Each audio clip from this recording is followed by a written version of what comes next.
হ্যাঁ, আজকে আমি মাঠে ঢোকার পর সবাই আমাকে কংগ্রাচুলেশন দিছে। ইমন, শামীম পাটোয়ারি ওরা সবাই, আমি যেহেতু একসাথেই ড্রেসিং রুম শেয়ার করছি কিছুদিন আগে, তাই সবাই মোটামুটি সোয়ান বাই আমরা সবাই কংগ্রেচুলেশন জানাচ্ছি। বিপিএল এর নিলাম থেকে দল পেলেন, অনুভূতিটা কেমন?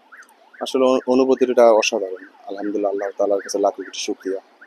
আপনি কি ভেবেছিলেন যে আপনি নিলামে দল পাবেন বা এরকম প্রত্যাশা ছিল কিনা? অবশ্যই আশা ছিল, যেহেতু নিলামে আমার নাম ছিল, অবশ্যই প্রত্যাশা ছিল। রংপুর রাইডার্স আপনাকে নিয়েছে, টিম ম্যানেজমেন্টের কারোর সঙ্গে আগে কথা হয়েছিল কিনা?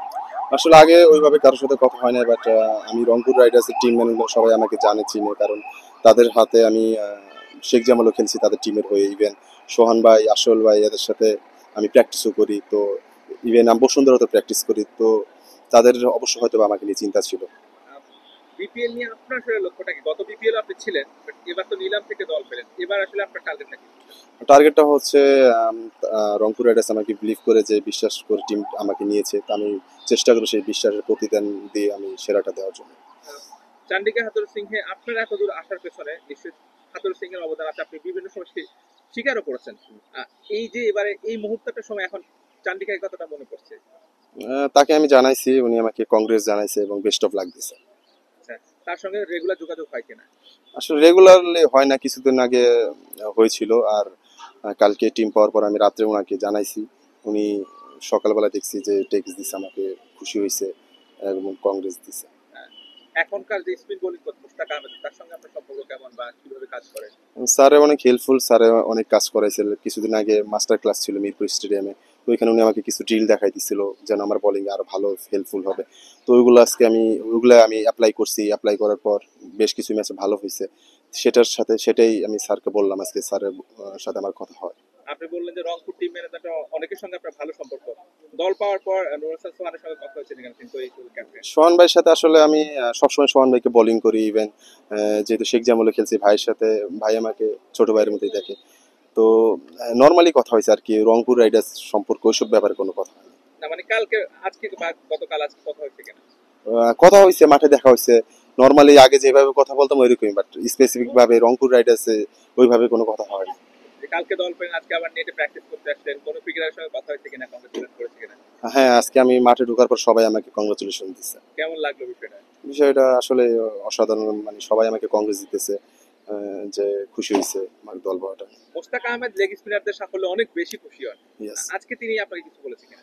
আজকে উনি শুনছে আমি বিপিএল টিম পাইছি, তো উনি আমাকে কংগ্রেস দিচ্ছে এবং অনেক খুশি হয়েছে, যে বলতেছিল যে হতাশ হবা না বলছিলাম। তো এই ব্যাপারে উনি বলছে। ইভেন শাহিদ মাহমুদ স্যার কালকে আমাকে ফোন দিছে, উনি টিম পাওয়ার পর দেখছে, দেখে বলছে যে সোহাগ দেখছো, আমি তোমাকে বলছিলাম যে কখনো হতাশ হবা না, তুমি তোমার কাজটা করে যাও, আল্লাহ তালা তোমাকে দিবে, এটা তোমাকে দিল তোমার এটা আপনার পুরস্কার। লাইফে ক্যারিয়ারের জন্য আর কত বেশি সহায়ক হবে বা কতটা ইন্সপায়ার?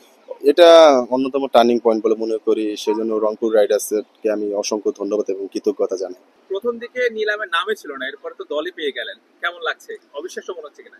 হ্যাঁ, অবিশ্বাস্য মনে হইতেছে না, কিন্তু আমার মানে কনফিডেন্স ছিল যে আমি টিম পাবো। তো ফার্স্টে যখন নিলামে ড্রাফটে যখন নাম ছিল না, একটু খারাপ লাগছিল। পরে আবার বিসিবিকে ধন্যবাদ যে আমাদের নামগুলো আবার ড্রাফটে রাখছে। তো এখন টিম পাইছি, রাজশাহী আমাকে চুজ করছে। তো রাজশাহী টিমকেও ধন্যবাদ যে আমাকে চুজ করার জন্য। তো আলহামদুলিল্লাহ অনেক ভালো লাগতেছে। নিলাম যখন চলছিল তখন কোথায় দেখেছিলেন? তখন আসলে যখন আপনার নামটা আপনাকে নেওয়া হয়েছিল তখন আসলে কি করেছিলেন? আমি আসলে যখন নিলাম ছিল তখন আমি ছিলাম হচ্ছে আমার এক ছোট ভাইয়ের দোকান আছে স্পোর্টসের। তো এখানে বসছিলাম, আরও আমার ছোট ভাইরা অনেকজন ছিল। তো এখানে বসে দেখতেছিলাম। আর যখন ফার্স্টে ডাকলো আমাকে, আনসোল্ড হইলাম, তখন একটু আসলে খারাপ লাগতেছিল, টেনশনে ছিলাম অনেক। তো পরে যখন লাস্টের দিকে আবার রাজশাহী নিছে, অনেক খুশি লাগছে, সবাই অনেক খুশি। সো আলহামদুলিল্লাহ অনেক ভালো লাগতেছিল তখন। আপনার এই যে নিলামে যে দল পেলেন বিপিএল এর পেছনে আপনি আসলে কাকে ক্রেডিট দিবেন বা কার প্রতি কৃতজ্ঞতা জানাবেন? একদম ক্রেডিট পুরো জার্নিটা। আসলে পুরো জার্নি বলতে আমি তো এই যখন এনসিএল টি-20-তে ডাক পেলাম টিমে, তো ওইখানে আমি আসলে টার্গেট করছিলাম যে এখানে যদি ভালো খেলি হয়তো বা, যেহেতু বিপিএল ড্রাফটের আগে টুর্নামেন্টটা হয়েছে, তো আমি চিন্তা করছি যে এখানে যদি আমি ভালো করতে পারি তাহলে হয়তো বা বিপিএল ড্রাফটে নাম আসবে। তো ওই টার্গেট ছিল যে এনসিএল টি-20তে ভালো খেলার। আলহামদুলিল্লাহ আল্লাহ সহায় ছিল। এনসিএল টি-20তে আমি ইমার্জিং প্লেয়ার হয়েছিলাম, 8 ম্যাচে 10 উইকেট নিয়েছিলাম। তো ওইখান থেকে যখন ভালো করছি তখনই ভাবছিলাম যে ড্রাফটে নাম আসবে। তো যাক আলহামদুলিল্লাহ ড্রাফটে দেরিতে হইলেও নাম আসছে এবং টিমও পাইলাম, তো ওই অতটুকুই, আর কেউ তেমন ইয়ে করে না। বিপিএলটা তো অনেক বড় একটা প্ল্যাটফর্ম, এখানে ভালো করলে আসলে ন্যাশনাল টিমে ঢোকাটা সহজ হয়ে যায়। তো সেই ক্ষেত্রে আপনার সামনে একটা বড় সুযোগ আছে, আপনার আসলে টার্গেটটা কি বিপিএল এ? আমার টার্গেট থাকবে যে আসলে নর্মালি যে এতদিন যেভাবে খেলছি ওইভাবেই খেলার ট্রাই করব, ভালো জায়গায় বল করার, আমার যেগুলো বেস্ট আছে ওইগুলো দেওয়ার ট্রাই করব। আদারওয়াইজ মানে বেশি এক্সাইটেডও হব না, নর্মালি যত এতদিন যেভাবে ক্রিকেট খেলছি ওইভাবে খেলায় ট্রাই করবো আর কি। রাজশাহীর কোচ হান্নান সরকার এবং ক্যাপ্টেন সম্ভবত নাজমুল শান্তই হবে, তো তাদের সঙ্গে কার সঙ্গে কথা হয়েছিল? না, এখন পর্যন্ত আসলে কথা হয় নাই, হবে ইনশাল্লাহ। আহ, দেখি যখন কথা হয় তখন তো ইনশাল্লাহ কথা বলবো। গতকাল নিলামে দল পেয়েছেন, আজকে আবার প্র্যাকটিস করেছেন, প্র্যাকটিসে নেটে বোলিং করেছেন। তো বাংলাদেশের কোনো প্লেয়ারের সঙ্গে কথা হয়েছিল কিনা বা কেউ কংগ্রেচুলেট করেছে কিনা? হ্যাঁ, আমাকে অনেকেই কংগ্রেচুলেশন জানাইছে, ইমন, শামীম পাটোয়ারি, ওরা সবাই। আমি যেহেতু একসাথেই ড্রেসিং রুম শেয়ার করছি কিছুদিন আগে, সাইফুদ্দিন ভাই, তাই সবাই মোটামুটি সোহান ভাই টন ভাই সবাই কংগ্রেচুলেশন জানাইছে।